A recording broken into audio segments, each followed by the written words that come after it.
Ito guys, magtataka kayo dito. Ba't ang lakas kumain itong babae ito? Ang ganda pa naman. Kita niyo. Milig pa sa utak ha. Utak yan eh. Yung pinakain niya. Grabe, ang taas na cholesterol niya. Diyos ko, pag ganito yung asawa mo, lakas kumain, tas ang trabaho mo lang labor. Ay, sus. Bawal lang na ng pagkain, pati mga anak mo.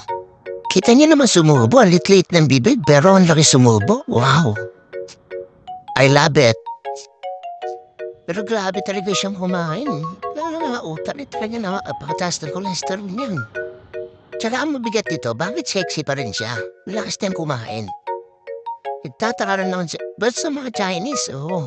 Chinese yan eh. Kita mo? Ang sarap ng kain na parang gusto sumabay.